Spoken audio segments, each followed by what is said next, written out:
Good evening. My name is Aaron Russell. I'm the Executive Director of the Smith Family Foundation, and thanks for joining us. Tonight's debate is on medical marijuana. Tonight's debate is co-sponsored by the Federalist Society here at Fordham and the American Constitution Society. A couple other events to let you know about in the future. Our next debate is called the Time for Talks. It's can and should the U.S. make deals with Iran and Syria? That's going to be held at the CUNY Graduate Center on February 13th. In addition, if you're interested in this topic, the Committee on Drugs and the Law of the City Bar is having an event on medical marijuana in New York on February 7th. There's flyers right outside. It's at 42 West 44th Street. We are privileged to have Professor James Flemming moderating this evening. He's been a professor at Fordham Law since 1991. He holds the position of the Leonard F. Manning Distinguished Professor of Law. He's published many, many articles, too many to name, but he's published 3 books. His most recent is Securing Constitutional Democracy, published by the University of Chicago last year. He has one coming out in 2007 on constitutional interpretation by Oxford University Press.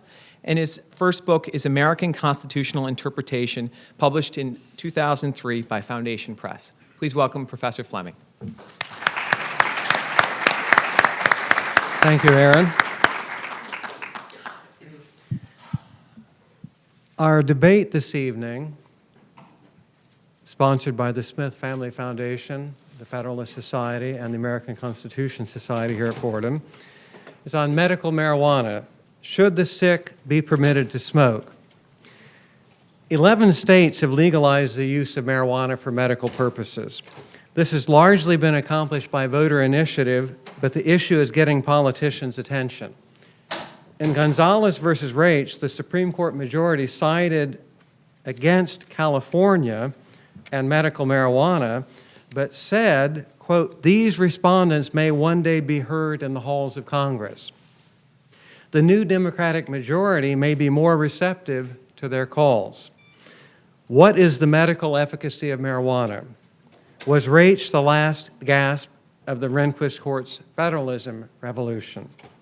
What is the connection between this and broader drug legalization? And what has been the experience in these 11 states that have experimented with legalized medical marijuana? Well, to debate such questions tonight, we have 2 very distinguished speakers. First, Bob Barr. I think this is the 3rd program I've seen Bob speak on at Fordham, and we're glad to have him back again. Bob represented the 7th District of Georgia in the United States House of Representatives from 1995 to 2003. He currently occupies the 21st Century Liberties Chair for Freedom and Privacy at the American Conservative Union, and he serves as a board member of the National Rifle Association. He serves also as chairman of Patriots to Restore Checks and Balances and provides advice to several organizations, including consulting on privacy issues with the American Civil Liberties Union. We don't often or always see that pairing of organizations. Bob recently quit the Republican Party to become a libertarian, saying that he is disillusioned with the GOP on issues such as spending and privacy. We'll see whether that extends to drug policy as well. Okay, now, Ethan Nadelmann, our other speaker, is the Executive Director of the Drug Policy Alliance, the leading organization in the United States promoting alternatives to the war on drugs. He has a very distinguished career, including teaching politics and public affairs at Princeton University from 1987 to 1994, and he's written books on criminal law enforcement. In 1994, he founded the Linda Smith Center, a drug policy institute created with the philanthropic support of George Soros. That organization merged with another organization to form the Drug Policy Alliance, which advocates for drug policies grounded in science, compassion, health, and human rights. Now, the format we'll follow is that each speaker initially will speak 10 minutes, and then each will have 5 minutes to respond to the other. And we'll begin with Bob Barr. Bob? Thank you. Do you want us to go up there or just stay here, Professor? As you wish. Okay. Thank you very much, Professor. It's always a tremendous honor to be here at Fordham at the law school. It's always a tremendous honor and a personal pleasure to be with Ethan Nadelmann. I've seen him in many different forms, and I've always had the very highest regard for his intellectual ability, his debating ability, and the very even-tempered personal relationship that he brings, relationship that he brings to what in many other quarters are very heated debates. So it's really a pleasure to be here. I think it's important when one considers the issue before us to, as with many debates that we had in the Congress, and many of us have engaged in debates in the political arena and then the legal arena as well, to focus not just on what the issue at hand is, but what it is not. This is not an issue of whether or not we like marijuana usage. It is not an issue of drug usage per se. What it is an issue about is federalism. It's an issue about federal power, government power, and of course the corollary, the necessary corollary to any debate over government power is personal freedom. Whenever we speak about government power, just as whenever we allow government to do whatever it is that we allow government to do, either by an affirmative grant of authority to the government or by inaction on our part as the citizenry, when government takes power, we lose power. The individual, which is the preeminent authority in our state and the font of power, we lose power whenever we allow the federal government to take power. And therefore, when we look at the issue of whether or not states may, through their citizenry, decide to allow or to sanction the usage of marijuana for medical purposes, it's not an issue, if you agree with that premise, which I do, that states ought to have that power, ought to be free to exercise that power. You are not buying into the notion that you favor drug usage. A very similar debate has taken place on a number of occasions over the last several years in the Congress and in many states over the issue of same-sex marriage. One does not have to favor same-sex marriage to understand that the issue of a federal marriage amendment is something that is directly directly opposed to notions of federalism, notions of states' rights. And therefore, many, including myself, who may have a disagreement with whether or not we favor same-sex marriage as an institution, we are vehemently opposed to the federal government interposing its will on the states through a federal marriage amendment. And I think the debate over the issue of medical marijuana at the state level is very similar. And we see this debate perhaps most clearly laid out in the case that the professor just mentioned in his brief introduction, and that is the Gonzalez v. Race case of a couple of years ago, in which while it was a 6-3 decision with 6 members of the Supreme Court siding with the government position that it is an appropriate exercise or an acceptable exercise of federal power to dictate to the states that they shall not engage in what Justice O'Connor, who wrote the dissent in that case, along with, and she was joined in that dissent by Justices Thomas and Rehnquist, in which she identified one of the great and positive attributes of America and our federalist system of government, in which states are supposed to be paramount to the federal government, except in that handful of issues and powers specifically granted to the federal government by the Constitution, as the great experiment. States used to be seen as the experimentators, or the locations, the fonts for experimentation. And if a citizen of one state or a citizen of the United States decided he or she did not like the direction or the policies of a particular state on a particular issue, and they were unsuccessful in working through the process in that state to change the public policy in that state, they could move to another state and would not necessarily be subject to the same sanctions, the same powers, the same public policies.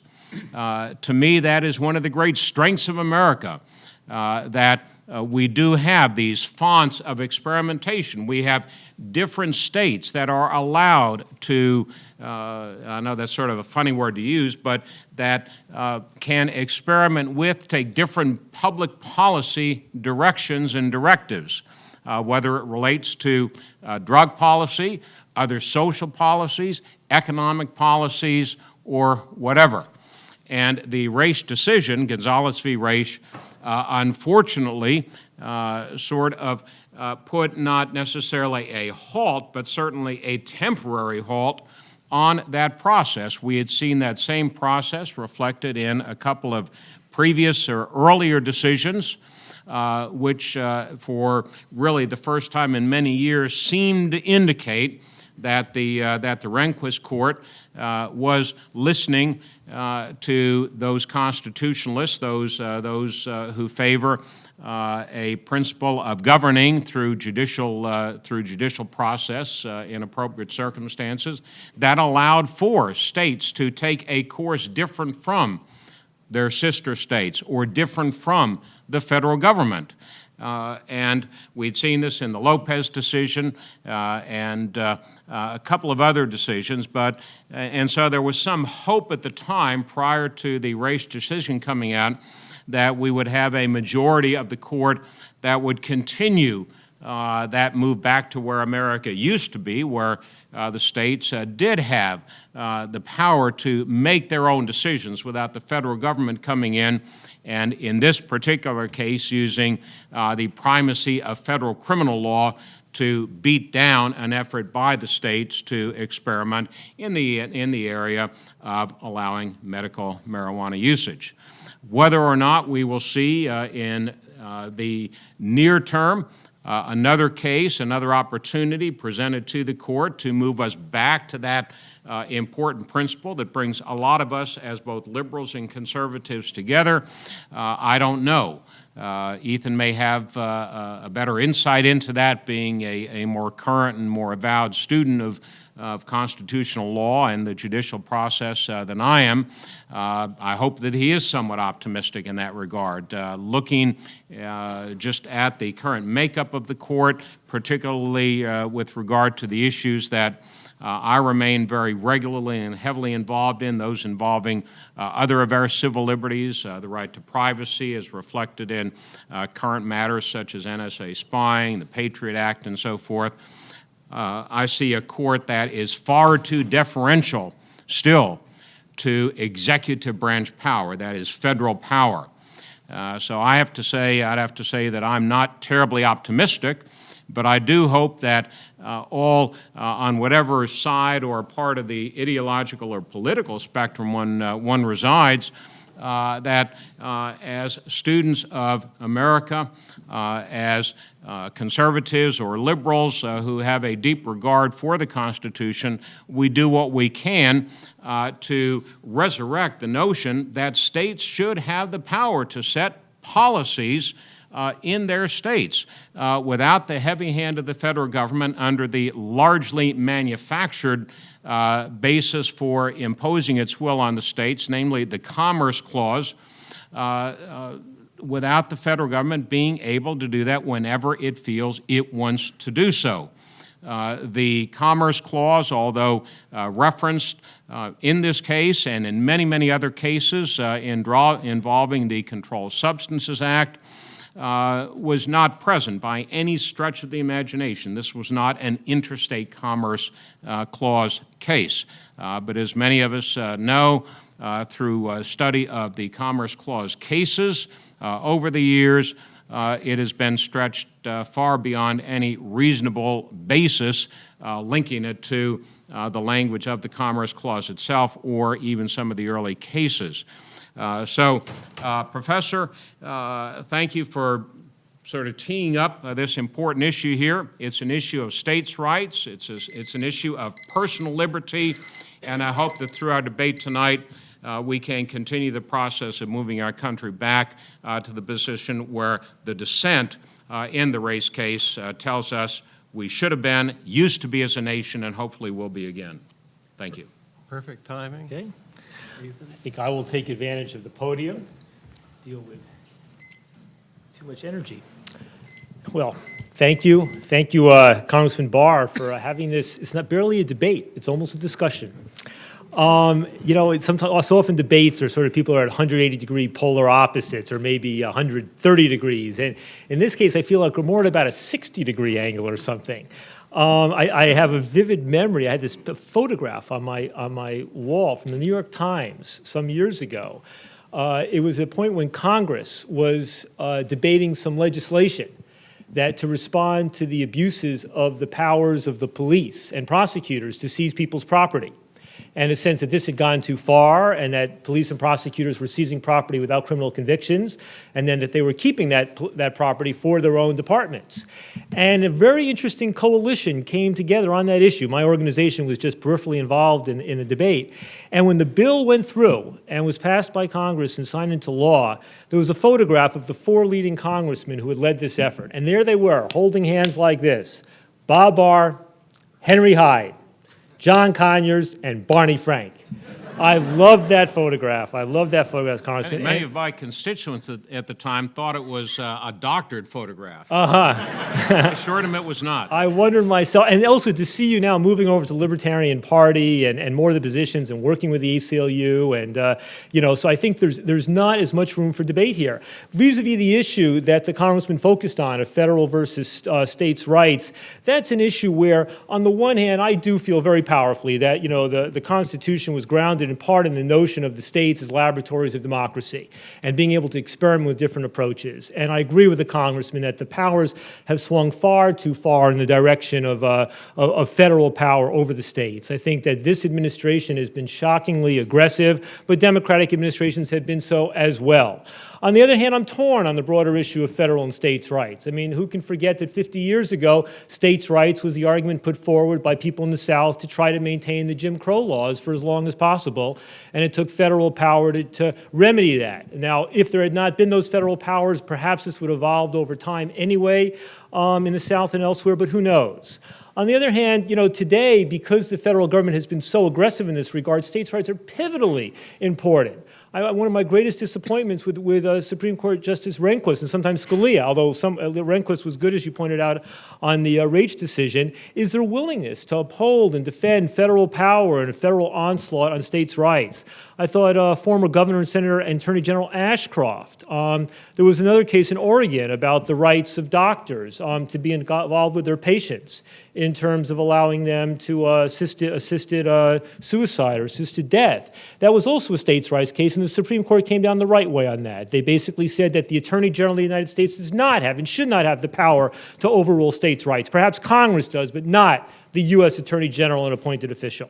But I want to talk about broader issues. You know, first of all, on the issue of marijuana as medicine, I don't know if there's really anybody in this audience here who doubts that issue. The public opinion polls generally show that about 75% nationally believe that marijuana should be legal as medicine. In New York, it's about 80%. Even in Alabama, where we're working quite intensively and have a bill in the legislature there, the Mobile Register found 70% of Alabamans supporting the legality of marijuana as medicine. Is it a medicine? Of course it's a medicine. Does it work? Of course it does. The pill, the THC, which is sold legitimately and legally by a pharmaceutical company named Marinol, you know, is evidence that the key ingredient of marijuana works. The approval recently in Canada of another product, a sort of synthesized marijuana by a company, GW Pharmaceuticals, also provides evidence. And of course, you have the testimonials and the sworn testimony and the experiences of thousands upon thousands of doctors and literally tens, if not hundreds of thousands of patients all around the United States, all around the world. People say, well, how can you smoke your medicine? Isn't that ridiculous? And they choose to define medicine primarily as that which is produced by a pharmaceutical company and sold in the form of a pill.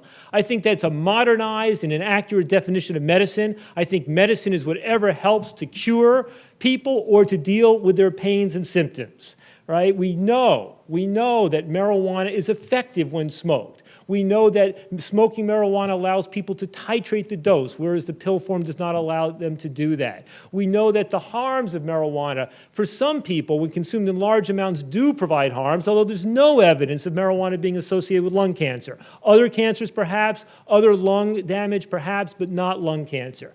We know also that there are new devices emerging, vaporizers, not bongs. It turns out bongs are actually not a very effective harm reduction device in terms of reducing the carcinogens in marijuana. But vaporizers, which are emerging, are highly effective. They heat the marijuana without burning it. People are able to consume a fair amount of that thing. It has the same effect as smoked marijuana, but without taking those tars and carcinogens into your lungs. In addition, many, many people consume it in an oral form, eating it, teas, what have you.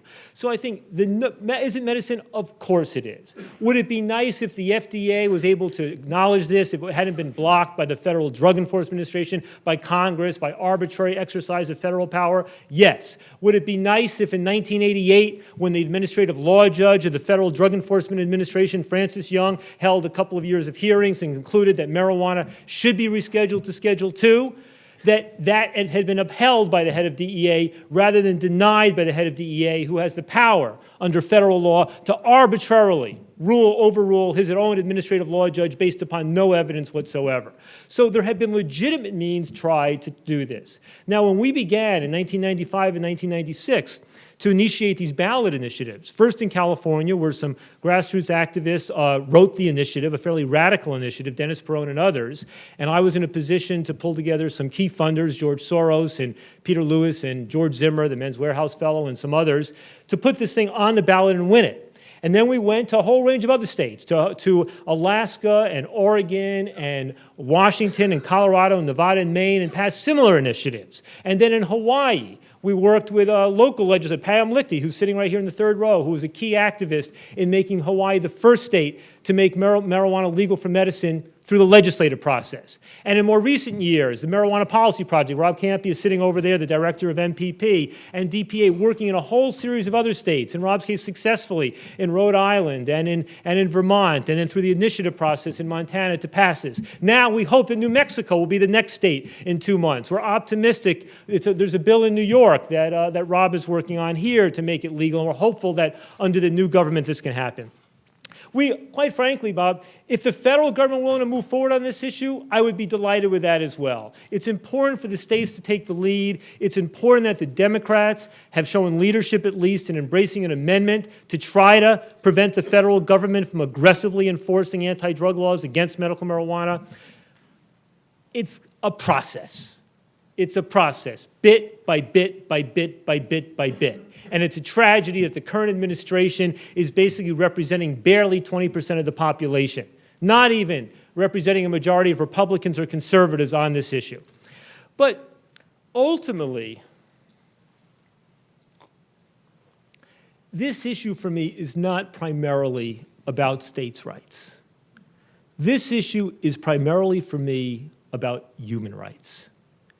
It is about the rights of doctors and their patients to make informed and educated decisions about how they will treat pain and illness without the reach of the federal government or, for that matter, prejudiced and biased state authorities reaching into that doctor's office. It's about that fundamental human right. When we initiated the case of Conan v. first McCaffrey and then Walters in 1997, it came in response to the drug czar threatening to go after doctors and patients if they recommended marijuana. And we sued based upon a violation of the First Amendment. After 6 or 7 years of fighting, we won that battle. In fact, I'm delighted to tell you that I then received a check, not I, but my Drug Policy Alliance, a check for over $300,000 from the federal government, the Office of National Drug Control Policy, reimbursing us for our attorney's fees that we had to in that case. That was a nice donation. It's about that, but quite frankly, for me, for Drug Policy Alliance, and for about 35 to 40% of Americans, it's not just about marijuana as medicine. It's about removing marijuana entirely from the criminal justice system. It's about a core principle that nobody but nobody deserves to be punished simply for what you put into your body, absent harm to others. Nobody but nobody deserves to be harmed simply for what you put in here, absent harm to others. Get behind the wheel of a car, you deserve to be punished. Commit a violent act, you deserve to be punished whether or not you're under the influence of a drug. Say, oh, I was addicted, I couldn't help myself. Too bad. Maybe you may merit treatment instead of incarceration, but as a moral matter, you deserve to be punished and held accountable. But the basic notion that in our federal and state laws that Americans can be punished, can be incarcerated, can lose their freedoms, their property, their jobs, whatever it might be, simply for what they put in here, seems to me a fundamentally morally offensive notion and violative of a fundamental human right. Ultimately, for us, the objective is make marijuana legal, at the very least for adults, I think. I don't know what the age should be if you ask me that, but make it legal for adults. About out of time? If medical marijuana is a priority for us, the first and greatest reason is because the persecution and prosecution of people who use marijuana as medicine, not just recreationally, seems to me one of the most egregious aspects of the war on drugs. But ultimately, we do hope that it will play a role in helping transform public opinion on the broader issue of the criminalization of marijuana. Thank you.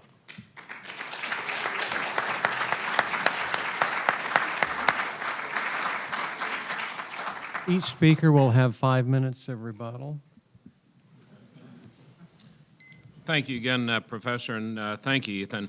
I think, ultimately, in terms of the government's ability to secure credibility and support for its legitimate activities, it really needs to pay attention to the lack of credibility that is garnered by the way it treats the issue of drug testing and the protocols that the Food and Drug Administration impose for the determination of whether any drug or any proposed drug, be it marijuana or anything else, is worthy of or ought to be included on the list of controlled substances.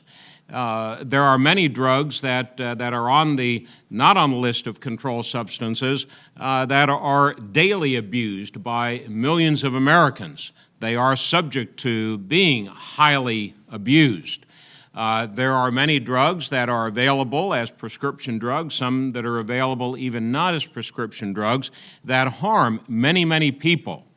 And there is a constant process whereby drug companies submit their drugs through the FDA protocol for proper testing and to determine whether or not they ought to be available to the public. And there are, and Congress has worked on this over the years, there are protocols that the drug companies, the applicants for FDA approval, go through. It is a well-established process. Perfect? Hardly. Subject to problems? Regularly. Overly lengthy, overly expensive? Yes, that's one reason why drugs are so expensive here. But it is, by and large, a reputable and credible process that they go through. Part of the problem with the government's lack of credibility in this area, as Ethan said, partially because of that tremendous disparity that we see between the views of the American public, by and large, through credible polling, and the percentage of Americans who agree with the approach taken by the federal government. Another part of the lack of credibility is the fact that the process whereby proponents of having marijuana certified as a medical product for use in this country is a process that is very clearly not an objective process. It is a process, the protocols whereby are stacked very heavily, indeed impossibly, against a legitimate testing protocol so that marijuana could properly be tested to determine whether or not it satisfies one of the criteria for removing it from not necessarily immediately the list of controlled substances, but certainly from Schedule 1, and that is it has no acceptable medical usage.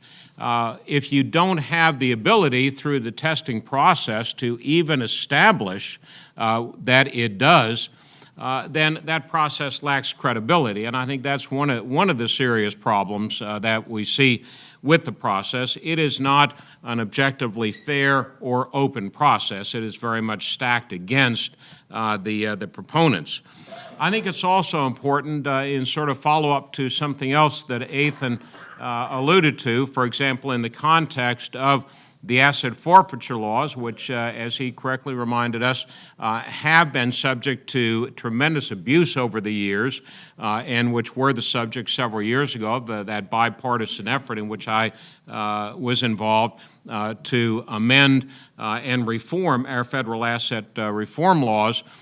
In many other areas, while many folks look at marijuana and characterize marijuana as a so-called gateway drug, the term gateway, I think, is much more properly applied to what the government does here, the control of marijuana in particular, and prohibiting its use by the states for medical purposes if the citizens of that state decide that that is what they want to do.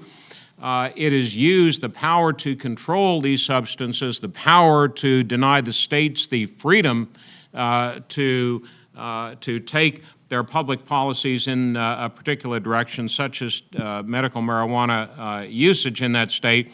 It becomes a gateway power for the federal government that they then can use in many other areas, similar to the way we've seen the Patriot Act used. Although passed for so-called anti-terrorism purposes, it is then used as a gateway power to be used against other forms of criminal investigations and behavior control. The drug laws, similarly. They are used then to investigate and punish and convict in many other areas as well. And I think that's something that certainly all of us here concerned as we are as constitutional scholars, not just with principles of federalism, but principles of separation of powers and limited government powers, ought to be concerned about as well, and that is the gateway nature of the way the federal government has used the anti-drug laws to control behavior in other areas as well. Thank you.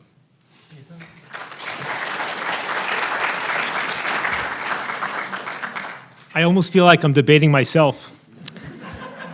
That was good, Congressman. I hope you win. Yeah. I think I did. It's true. So much of what the Congressman said is true, and there are some other abuses. You know, one of the issues that's happening right now is that for people who want to get marijuana to do research on the medicinal purposes, there's only one source in the country, the federal marijuana farm down in Mississippi, which supposedly doesn't produce the best quality marijuana, and many researchers are disappointed with it. And one of our allied organizations, MAPS, the Multidisciplinary Association of Psychedelic Studies, has actually been pursuing a very sophisticated political and legal strategy with us and the ACLU and MPP and others to try to require more entities, to allow the University of Massachusetts Amherst or the University of Alabama or foreign producers to do that. So there has been this systematic effort to block even effective research. I mean, the state of California voted to approve its own funding for this, but it's become a major problem. I think one of the answers to this, and this is something we were down in Washington last week discussing with various members of Congress, is to propose some legislation that strips the federal DEA, the federal law enforcement organization, the Drug Enforcement Administration, of authority over the non-enforcement issues of drugs. It strips them of the authority to regulate Schedule 1, 2, 3, 4. Why should that be in the hands of law enforcement people? Why is that not in the hands of the Surgeon General or of HHS? Or why is there not an independent body like the National Academy of Science Institute of Medicine that would make these decisions? We're living with a legal fiction. Schedule 1 means no acceptable medical use and a great potential for danger, neither of which are true of marijuana. But there it is, put there not by scientists or doctors, but by a federal law enforcement agency for political reasons. I think that needs to end. You know, the role of the FDA, if we really step back, is a very interesting one. I'm not exactly sure where I stand on it. At one point, there was somebody who was, I think, a dear ally of both mine and Congressman Barr's, was Milton Friedman, who recently died a few weeks ago, a month or two ago. and who was a great ally on drug law reform, a supporter of the Drug Policy Alliance, and I think very much allied even on a much broader set of issues, more with a congressman than with myself. And I remember going to see him out at the Hoover Institution some years ago and saying, he said, we don't need the FDA. And I said, well, I think we do. I mean, you want to have an agency that's at least evaluating the safety and reliability of products that are put on the market. And he goes, why does it need to be the government agency? Why can't it be something like a consumer union, Consumer Reports? And I didn't have an answer for that. If you go back to the origins of the food and drug legislation in this country, the 1906 Food and Drug Act, it wasn't about the FDA being able to deny Americans access to substances. It was about the FDA being able to evaluate these products so that Americans can make an informed decision. Now, I know when I say this, I sound more and more like a full-blooded libertarian when I consider myself more what we call a social justice civil libertarian. But the fact of the matter is, should the role of the FDA be primarily informative or primarily protective? And isn't ultimately the best protection a well-educated consumer America? Isn't that the key? Isn't truth in labeling the key issue? Now, when it comes to marijuana, of course, isn't there also a difference between a drug which is just being invented, a drug we've never seen, a drug which hasn't had any exposure to human beings, and a drug like cannabis, like marijuana, which has at least a 10,000-year history with human beings, which has been used by hundreds of millions of people around the world, perhaps billions over time, which has a remarkable safety record. Not safe for everybody. It has its problems, has its risks. Shouldn't use it if you're mentally ill, shouldn't use it for your kids, da-da-da-da. But I mean, the safety, what that DEA judge said some years ago after all these hearings is marijuana may well be the least dangerous substance, psychoactive substance, commonly used in human history. Quite a bold statement. Some years ago, Lester Grinspoon, a professor at Harvard Medical School who's an expert on this issue, was going around saying, I think marijuana is going to be the next aspirin. And I said, Lester, stop. I mean, even if you're right, it's so outrageous that people are not going to take you seriously anymore. And then 3 years ago, The Lancet, the leading British medical journal, comes out saying, marijuana could be the next aspirin. So marijuana has a remarkable number of positive features. I think the notion, one can argue about how one, look, as I said, the basic issue here is people's human right to put into their bodies and be held responsible for their actions. The role of government should come up with sensible ways of regulating that, of regulating supply and control and safety and what have you. It should not be putting people behind bars, and it should not be to be creating and endorsing and pushing forward a black market. That's not the proper role of government in this area or in any other. What the congressman said about the slippery slope and the gateway, how the drug war is the gateway to other types of egregious violations by the government, including elements of the Patriot Act, I think is entirely right. I'll stop there.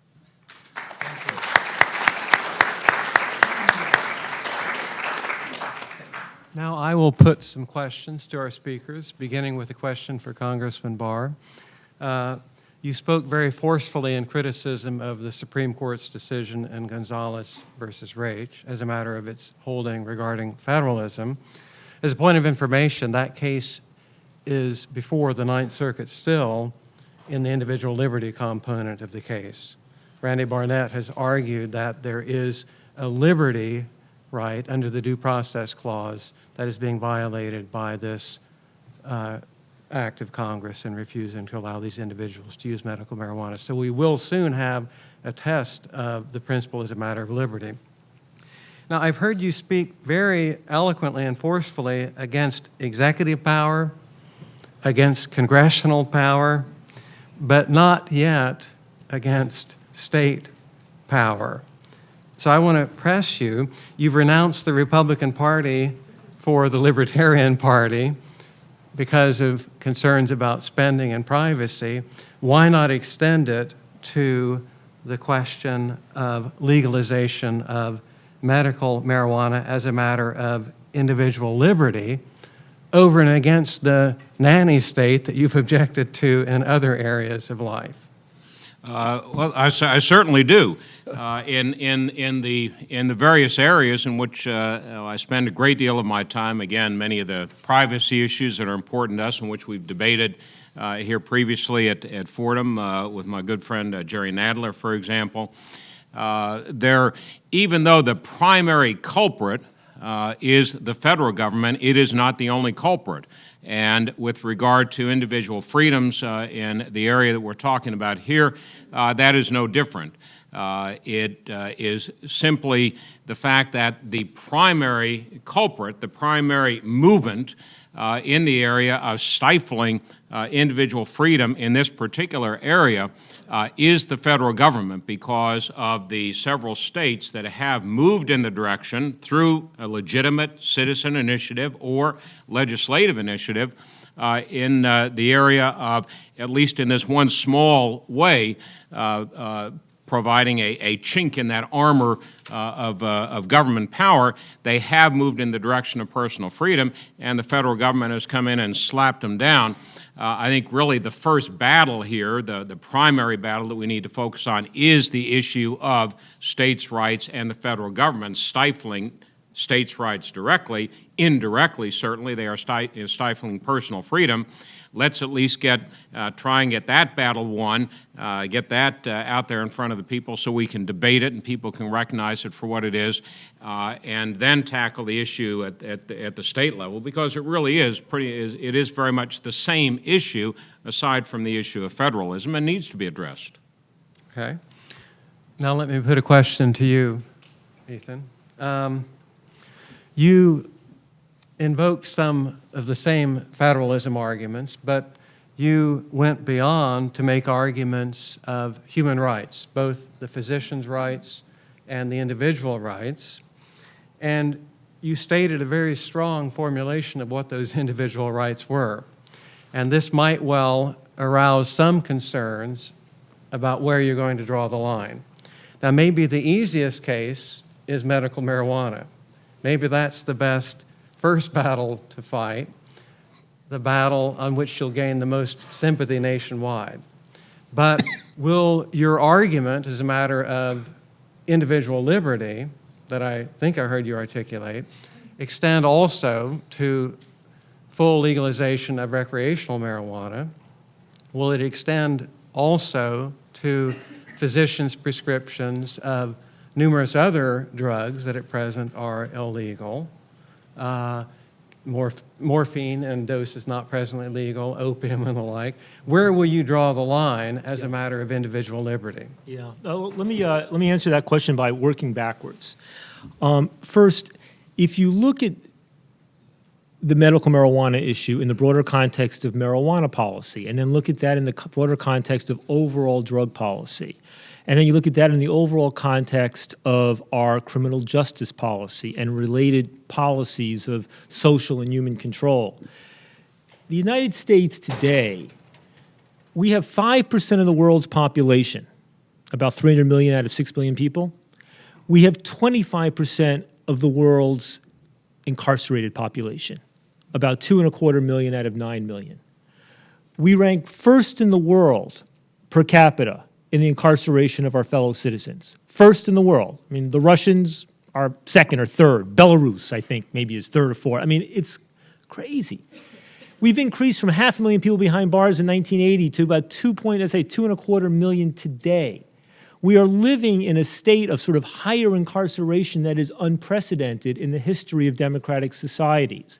We are living with a rate of incarceration of young black men that not only far exceeds the rate of incarceration of black men in apartheid South Africa, but that actually exceeds the rate of incarceration in the Soviet gulags of the 30s, 40s, and 50s.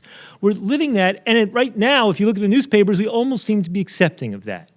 Now, that's the first place I start, that there's something fundamentally morally wrong with a free society having that percentage of its population, while our crime rates are more or less the same as a lot of other societies, while other things are more or less the same, you know, more murders, and gun-related murders, but not more of other things. And then I say, well, among all the people who are behind bars, who are the people who perhaps least deserve to be there? And it seems to me the first group that least deserve to be there are the people who are there for simple drug possession or drug use. And that the second people who least deserve to be there are probably people who make money by selling drugs illegally to other adults. Put aside the issue of selling drugs to kids, which is a different issue, right? Put aside the people being involved in violence as part of these drug deals. But when you look at the roughly 500,000 people behind bars tonight for violating a drug law, and the hundreds of thousands of others behind bars for drug-related offenses, for stealing to support their habit, for engaging in other types of things, what you see is that a very substantial portion of them are not criminals in the general sense of the term. They're criminals only in the sense of having been drug involved. So we need to move forward in taking drugs as much as possible out of the criminal justice system. Now, I basically view this issue in sort of three key pieces, and this responds directly to the professor's question. First, I think as a matter of principle, that human beings, especially adult human beings, should be free, should not be punished for putting anything into their body, which means I think it should not be a crime for somebody to possess small amounts of some substance that they may use, even if that substance is quite dangerous. Now, what we know, in fact, is that the dangers of these substances are vastly extorted, oftentimes in the media, that their perceptions, the things that were said about crack cocaine, which is a dangerous drug, but the notion that once you use it, you're automatically addicted, all these sorts of things, the notion with crack babies, there's a tremendous amount of mythology about this. We know that who uses these drugs makes a huge amount of difference, that the form they're consumed in. So I would say, first and foremost, no criminalization of the use or possession of small amounts for your own use as a basic human right, as a basic civil liberty. Then the question becomes, where do you get these drugs, how do you get these drugs, and who regulates these things and how? It seems to me that with marijuana, and perhaps with many of the hallucinogens, that this is something where society could safely make them legal and figure out creative ways of regulating them, right? Whether it's like a tough on tobacco policy or what have you, or whether we don't go quite that far and only go to the Dutch approach of keeping the retail side illegal, the wholesale side illegal, but the retail side essentially legal and regulated, and the wholesale side benignly tolerated. But we need to move in that direction with marijuana. When it comes to the other drugs, when it comes to the cocaines and heroines and methamphetamines and what have you, quite frankly, I don't know the answer. And what I know is that most people who are oftentimes accused or sometimes describe themselves as legalizers, but who are not truly dyed-in-the-wool libertarians, not with their Milton Friedman hook, line, and sinker, that typically when you press them, they're a legalizer 3 days a week and not 4 days a week. Or they are 5 days a week and not 2 days a week. Depending upon the context. You're looking at Colombia, you're looking at Afghanistan, and it's like, what is the alternative to legalization? They don't have major substance abuse problems. They get no benefits out of prohibition, but it's devastating their countries. You look at the inner cities in the late 80s, early 90s, there were no benefits for the inner cities, for Harlem and Bushwick and Bed-Stuy, whatever, of prohibition. Drugs were widely available, tremendous violence, crime, corruption, disease. They didn't get the benefits of prohibition in terms of reducing availability, but they got all the negative consequences in terms of massive violence and arrest policies and what have you. But then I think, well, what do we know? I mean, methamphetamine, that is a scary drug. You know, we see there are bad things. Cocaine, we know. These stimulant drugs can make people crazy. We know other things. So what should we do? My answer, and the approach of my organization, which includes both people who want to legalize everything and those who don't want to legalize anything but treat drugs primarily as a health issue, the answer there is that with respect to the drugs other than marijuana and some of the hallucinogens, which have very low risk aspects, we need to find ways to slowly pull them out of the black market and to find effective ways of regulating them. Does that mean doing what the Europeans are doing by allowing doctors to prescribe pharmaceutical heroin to people who are addicted to heroin? Of course it does. Does it mean tolerating what the Bolivians and Peruvians are doing by making legally available very low-potency coca teas, coca tonics, coca whatever, that have no danger? I mean, medically, scientifically proven? Yes, it does. Let's try to pull as much as we can out of the black market without opening up what we fear about the broader legalization. To close, my greatest argument against legalization is my fear that if it's truly legalized, it'll be run and dominated by the same folks who have run tobacco, alcohol, and pharmaceutical drugs, and that they will be drug pushers 100-fold compared to the drug pushers of today. That's my own greatest reservation about legalization. But if there were ways to think about bringing these things above ground in a more controlled, sensible way, if there was more in America of the kind of Dutch or Swiss or sort of British sensibility of finding a middle ground, that would be my ideal. One of my greatest fears would be having the federal government regulated. with the power to regulate comes the power to control and the power to abuse. I would not be, and I know this sort of is getting us a little bit afield of the particular issue, but I would have great hesitancy to if part of the process were to move in the direction of the government regulating this, because that doesn't really get us away from the issue of government control over our lives. If you give the government the power to regulate it as opposed to continuing to grant it the power to outlaw it, that really is a matter of government control in degree only. So Yeah. that You know, would worry me greatly. Bob, I'll tell you, I'll give you a very interesting case, because I don't know where I draw the line on this thing. But, as I go around the country speaking about this issue, the issue of cigarettes keeps popping up. And I had a feeling that more and more people, especially young people, look at my daughter who's now 18, and she grew up, cigarettes are terrible. Of course, now some of her friends smoke and this and that. But, what do we do there? And I've always found myself inclined, and I think that actually, taxation, high taxation, we know that's the single most effective thing you can do to reduce smoking and related ills. It's a regressive tax for those people who keep smoking, but there's nothing that works as effectively as high tax in reducing smoking and related ills. Doesn't make it morally right, though. No, hold on. Let me finish on this. And I think some of the time and place restrictions, we want to respect people's right not to be exposed to cigarette smoke, and so I support generally a public health campaign. But the slippery slope that Bob Barr worries about is the slippery slope I worry about. We did a poll 2 months ago, or a few months ago, with Zogby, national poll, and we asked the question, would you support a federal law making cigarettes illegal in the next 5 to 10 years? Making cigarettes illegal, federal law. You know what happened? 45% of Americans said yes. Among 18 to 29-year-olds, it was 58%. More than right-wing, more than fundamentalist Christians supporting the criminalization of cigarettes. Now, what does that tell me? Is there a slippery slope from regulation to prohibition? I think there is. But what it tells me more is that there's a lack of consciousness about the negative consequences of prohibition. I think that living in any sensible modern society inevitably involves a balance between government regulatory powers and individual freedom. I think we need to be ever cautious about the slippery slope. I think the best way of building a protection is by speaking to continually the importance of human rights and individual rights. That is ultimately our best protection. My great fear is that 10 or 15 years from now, we'll have somewhat fewer people behind bars and prisons, but we'll have double the population under the supervision of the criminal justice system, wearing electronic bracelets with GPS devices, with little drug testing things connected, that will move more and more into the maximum surveillance society. And that ultimately the only protection against that is a stronger and more affirmative and more vigorous defense and offense for individual freedom and human rights.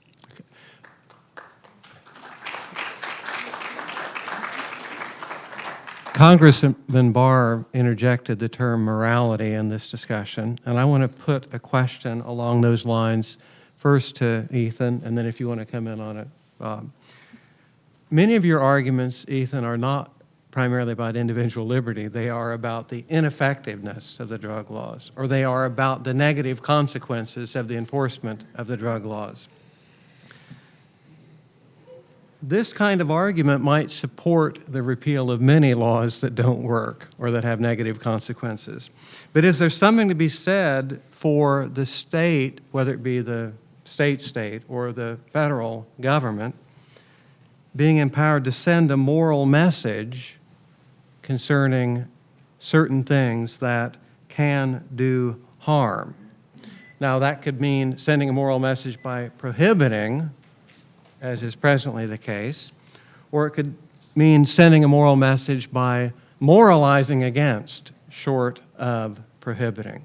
So what room do you see for the government being able to send moral messages, either a prohibition or of moralizing against the use of things that are That's a permitted? good question. I mean, essentially, people say to, sometimes who see themselves as my allies will say, we have to take the morality out of our laws. I say, no, we have to put the morality into our laws. right? When we have laws against murder and rape and theft, those are laws, those are moral laws, and those are laws about morality and about how human beings treat their fellow human beings. And that the moral thing is to hold people accountable for the harms they do to others. That similarly, that when it comes to the laws that used to exist prohibiting the free exercise of religion or speech or press or assembly, that those laws were, to my mind, immoral laws, that the morality was grounded in fundamental human freedoms.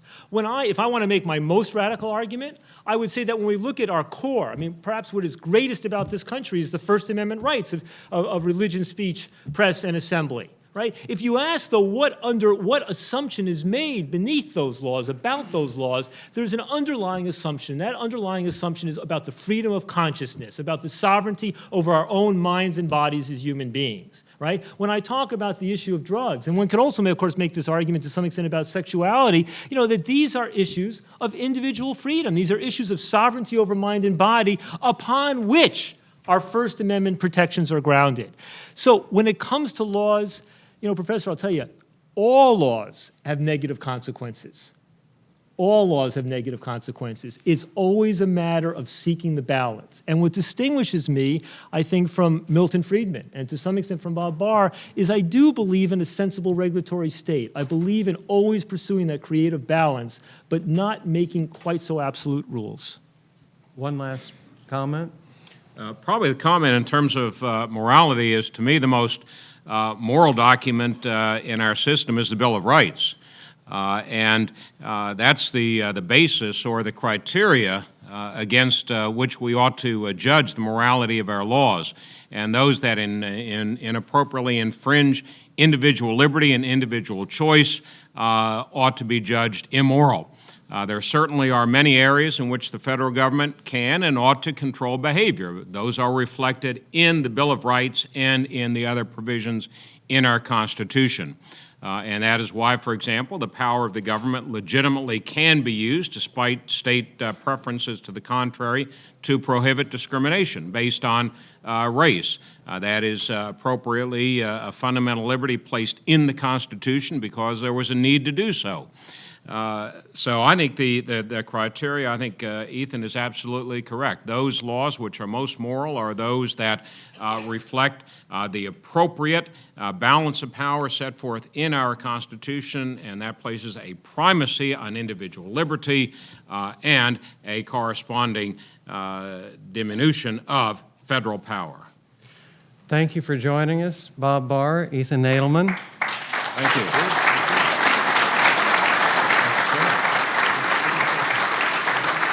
We want to thank the Smith Family Foundation for sponsoring this. It's been a terrific discussion, a very heated agreement, if I may say so.